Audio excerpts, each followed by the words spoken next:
Spider ഇന്ത്യയുടെ YouTube ചാനലിലേക്ക് ഏവർക്കും സ്വാഗതം. ഇന്നത്തെ നമ്മുടെ ടോപ്പിക് എന്ന് പറയുന്നത് ദേഷ്യമകറ്റാൻ പറ്റുന്നില്ലേ, ശാന്തരാകാൻ സ്വയം ശീലിക്കുക. ഞങ്ങളുടെ ചാനൽ സബ്സ്ക്രൈബ് ചെയ്യുക, സപ്പോർട്ട് ചെയ്യുക.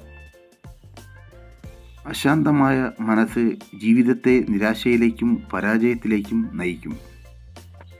ശരിയായ ശ്വസന രീതിയിലുള്ള പ്രാണായാമം പോലുള്ള വ്യായാമങ്ങൾ തലയിലെ രക്തചംക്രമണം വർദ്ധിപ്പിക്കുകയും ചിന്താശക്തി ഉണർത്തുകയും ചെയ്യുന്നു. ദേഷ്യവും ഉത്കണ്ഠയും മാറുവാൻ സഹായിക്കുന്നു. നിങ്ങൾക്ക് അനുഭവപ്പെടുന്ന അമിതമായ വൈരാഗ്യം, വെറുപ്പ് എന്നിവ സ്വയം സംയമനത്തോടെ മറ്റുള്ളവരോട് സംസാരിക്കാൻ ശ്രമിക്കുക. അത് വിജയിക്കുമ്പോൾ നിങ്ങൾ സ്വയം നിങ്ങളെ തന്നെ വിലയിരുത്തുക. വേദനകൾ, അസ്വസ്ഥതകൾ തുറന്നു സുഹൃത്തുക്കളോട് സംസാരിക്കുക. അനാവശ്യമായ ചിന്തകളകറ്റി ഭാവനാശുദ്ധി കൊണ്ടുവരാൻ എപ്പോഴും ശ്രമിക്കുക. എല്ലാവരോടും ചിരിച്ച മുഖഭാവത്തോടെ സംസാരിക്കാൻ ശ്രമിക്കുക. അത് ആത്മവിശ്വാസം വർദ്ധിപ്പിക്കും. തനിക്ക് ശത്രുക്കൾ ഉണ്ടെന്ന മനോഭാവം മാറ്റിവെച്ച് ശത്രുക്കളെയെല്ലാം മിത്രങ്ങളായി കാണാൻ ശ്രമിക്കുക.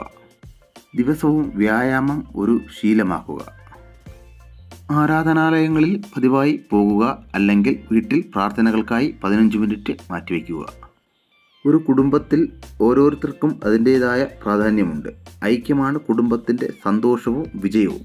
ലോകത്തെ എല്ലാവർക്കും സന്തോഷകരമായ ഒരു കുടുംബജീവിതം നയിക്കുമാറാകട്ടെ. ലോകാ സമസ്ത സുഖിനോ ഭവന്തു.